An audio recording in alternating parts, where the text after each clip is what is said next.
जय माता रानी।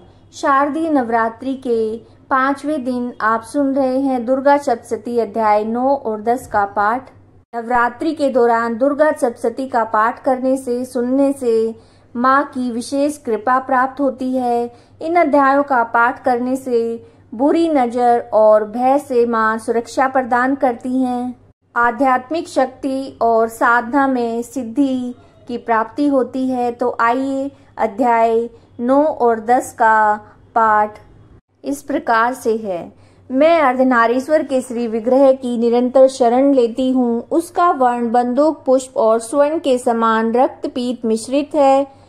वह अपनी भुजाओं में सुंदर अक्षमाला, पाश, अंकुश और वरद मुद्रा धारण करता है। अर्धचंद्र उसका आभूषण है तथा वह 3 नेत्रों से सुशोभित है। राजा ने कहा, भगवान, आपने रक्त बीज के वध से संबंध रखने वाला देवी चरित्र का ये अद्भुत महात्म मुझे बतलाया। अब रक्त बीज के मारे जाने पर अत्यंत क्रोध में भरे हुए शुंभ और निशुंभ ने जो कर्म किया उसे मैं सुनना चाहता हूँ। ऋषि कहते हैं, राजन, युद्ध में रक्त बीज तथा अन्य दैत्यों के मारे जाने पर शुंभ और निशुंभ के क्रोध की सीमा न रही। अपनी विशाल सेना इस प्रकार मारी जाती देख निशुंभ अमरस में भरकर देवी की ओर दौड़ा। उसके साथ असुरों की प्रधान सेना थी। उसके आगे पीछे तथा पार्श्व भाग में बड़े बड़े असुर थे जो क्रोध से होठ चबाते हुए देवी को मार डालने के लिए आए। महापराक्रमी शुंभ भी अपनी सेना के साथ मातृगणों से युद्ध करके क्रोधवश चंडिका को मारने के लिए आ पहुंचा। तब देवी के साथ शुंभ और निशुंभ का घोर संग्राम छिड़ गया। वे दोनों दैत्य मेघों की भांति बाणों की भयंकर वृष्टि कर रहे थे। उन दोनों के चलाए हुए बाणों को चंडिका ने अपने बाणों के समूह से तुरंत काट डाला। वे शस्त्र समूहों की वर्षा करके उन दोनों दैत्य पतियों के अंगों में भी चोट पहुंचाई। निशुंभ ने तीखी तलवार और चमकती हुई ढाल लेकर देवी के श्रेष्ठ वाहन सिंह के मस्तक पर प्रहार किया। अपने वाहन को चोट पहुंचने पर देवी ने शूर्पर नामक बाण से निशुंभ की शेष तलवार तुरंत काट डाली और उसकी ढाल को, जिसमें 8 चांद जड़े थे, खंड खंड कर दिया। ढाल और तलवार के कट जाने से उस असुर ने शक्ति चलाई, किंतु सामने आने पर देवी ने चक्र से उसके 2 टुकड़े कर दिए। अब तो निशुंभ क्रोध में जल उठा और उस दानव ने देवी को मारने के लिए शूल उठाया, किंतु देवी ने समीप आने पर उसे मुक्के से मारकर चूर्ण कर दिया। तब उसने गदा घुमाकर चंडी के ऊपर चलाई, परंतु वह देवी के त्रिशूल से कटकर भस्म हो गई। तदंतर दैत्यराज निशुंभ को फरसा हाथ में लेकर आते देख देवी ने बाण समूह से घायल करके धरती पर सुला दिया। उस भयंकर पराक्रमी भाई निशुंभ के धराशायी हो जाने पर शुंभ को बड़ा क्रोध हुआ और अंबिका का वध करने के लिए वो आगे बढ़ा। रथ पर बैठे बैठे उत्तम आयुधन से सुशोभित अपनी बड़ी बड़ी 8 अनुपम भुजाओं से समूचे आकाश को ढककर वो अद्भुत शोभा पाने लगा। उसे आते देख देवी ने शंख बजाया और धनुष की प्रत्यंचा का भी अत्यंत दुस्सह शब्द किया। साथ ही अपने घंटे के शब्द से, जो समस्त दैत्य सैनिकों का तेज नष्ट करने वाला था, संपूर्ण दिशाओं को व्याप्त कर दिया। तदंतर सिंह ने भी अपनी दहाड़ से, जिसे सुनकर बड़े बड़े गजराजों का महान मद दूर हो जाता था, आकाश, पृथ्वी और 10 दिशाओं को गुंजा दिया। फिर काली ने आकाश में उछलकर अपने दोनों हाथों से पृथ्वी पर आघात किया। उससे ऐसा भयंकर शब्द हुआ जिससे पहले के सभी शब्द शांत हो गए। तत्पश्चात शिवदूती ने दैत्यों के लिए अमंगलजनक अट्टहास किया। इन शब्दों को सुनकर समस्त असुर थर्रा उठे, किंतु शुंभ को बड़ा क्रोध हुआ। उस समय देवी ने जब शुंभ को लक्ष्य करके कहा, ओ दुरात्मन, खड़ा रह, खड़ा रह। तभी आकाश में खड़े देवता बोल उठे, जय हो, जय हो। शुंभ ने वहां आकर ज्वालाओं से युक्त अत्यंत भयानक शक्ति चलाई। अग्नि में पर्वत के समान आती उस शक्ति को देवी ने बड़े भारी लूके से दूर हटा दिया। उस समय शुंभ के सिंहनाद से तीनों लोग गूंज उठे। राजन, उसकी प्रतिध्वनि से वज्रपात के समान भयानक शब्द हुआ, जिसने अन्य सभी शब्दों को जीत लिया।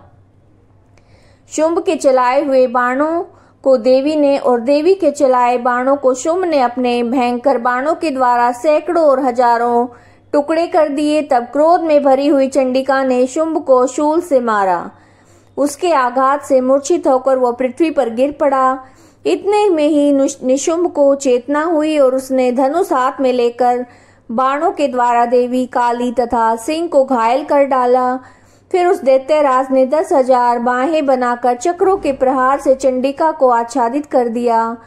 तब दुर्गम पीड़ा का नाश करने वाली भगवती दुर्गा ने कुपित होकर अपने बाणों से उन चक्रों तथा बाणों को काट गिराया। ये देखकर निशुंभ दैत्य सेना के साथ चंडिका का वध करने के लिए हाथ में गदा लेकर बड़े वेग से दौड़ा।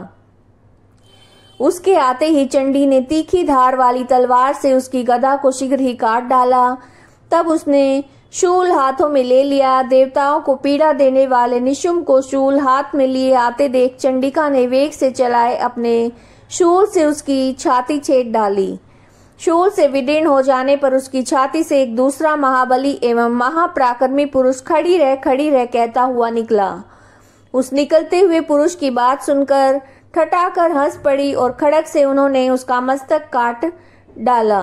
फिर तो वह पृथ्वी पर गिर पड़ा। तदंतर सिंह अपनी दाढ़ों से असुरों की गर्दन कुचल कर खाने लगा। ये बड़ा भयंकर दृश्य था। उधर काली और शिवदूती ने भी अन्य दैत्यों का भक्षण आरंभ किया। कुमारी की शक्ति से विदीर्ण होकर कितने ही महादैत्य नष्ट हो गए। ब्रह्माणी के मंत्रपूत जल से निस्तेज होकर कितने ही भाग खड़े हुए। कितने ही दैत्य महेश्वरी के त्रिशूल से छिन्न भिन्न होकर धराशायी हो गए। वाराही के तुतुन के आघात से कितनों का पृथ्वी पर कचूमर निकल गया। वैष्णवी ने भी अपने चक्र से दानवों के टुकड़े टुकड़े कर डाले। इंद्री के हाथ से छूटे हुए वज्र से कितने ही प्राणों से हाथ धो बैठे। कुछ असुर नष्ट हो गए, कुछ उस महायुद्ध से भाग गए तथा कितने ही काली, शिवदूती तथा सिंह के ग्रास बन गए। 10वां अध्याय शुंभवध।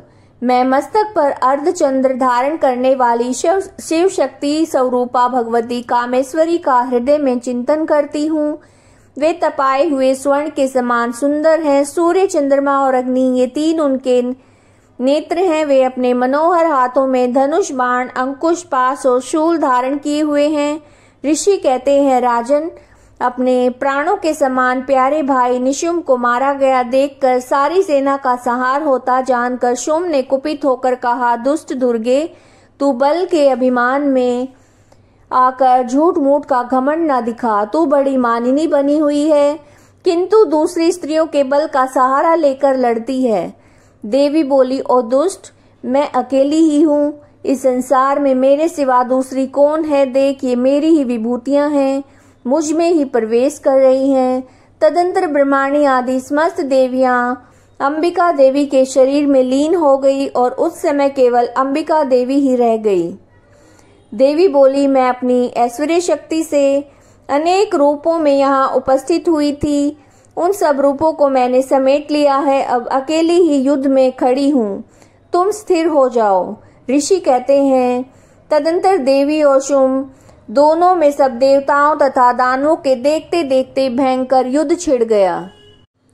बाणों की वर्षा तथा तीखे शस्त्रों एवं दारुण अस्त्रों के प्रहार के कारण उन दोनों का युद्ध सब लोगों के लिए बड़ा भयानक प्रतीत हुआ। उस समय अंबिका देवी ने जो सैकड़ों दिव्य अस्त्र छोड़े, उन्हें दैत्यराज शुंभ ने उनके निवारक अस्त्रों के द्वारा काट डाला। इसी प्रकार शुंभ ने जो दिव्य अस्त्र चलाए, उन्हें परमेश्वरी ने भयंकर हुंकार शब्द के उच्चारण आदि के द्वारा खिलवाड़ में ही नष्ट कर डाला। तब उस असुर ने सैकड़ों बाणों से देवी को आच्छादित कर दिया। ये देखकर क्रोध में भरी हुई उन देवी ने बाण मारकर उसका धनुष काट डाला। धनुष कट जाने पर फिर दैत्यराज ने शक्ति हाथ में ली, किंतु देवी ने चक्र से उसके हाथ की शक्ति को काट गिराया। तत्पश्चात दैत्यों के स्वामी शुंभ ने 100 चांद वाली चमकती हुई ढाल और तलवार हाथ में लेकर उस समय देवी पर धावा किया। उसके आते ही चंडिका ने अपने धनुष से छोड़े हुए तीखे बाणों द्वारा उसकी सूर्य किरणों के समान उज्जवल ढाल और तलवार को तुरंत काट दिया। फिर उस दैत्य के घोड़े और सारथी मारे गए। धनुष तो पहले ही कट चुका था। अब उसने अंबिका को मारने के लिए उद्यत होकर भयंकर मुद्गर हाथ में ले लिया। उसे आते देख देवी ने अपने तीक्ष्ण बाणों से उसका मुद्गर भी काट डाला। जिस पर वो असुर मुक्का तान कर बड़े वेग से देवी की ओर झपटा। उस दैत्यराज ने देवी की छाती में मुक्का मारा। तब उन देवी ने भी उसकी छाती में एक चांटा जड़ दिया। देवी का थप्पड़ खाकर दैत्यराज शुंभ पृथ्वी पर गिर पड़ा, किंतु पुनः सहसा पूर्ववत उठकर खड़ा हो गया और फिर उछला, देवी को ऊपर ले जाकर आकाश में खड़ा हो गया। तब चंडिका आकाश में बिना किसी आधार के शुंभ के साथ युद्ध करने लगी।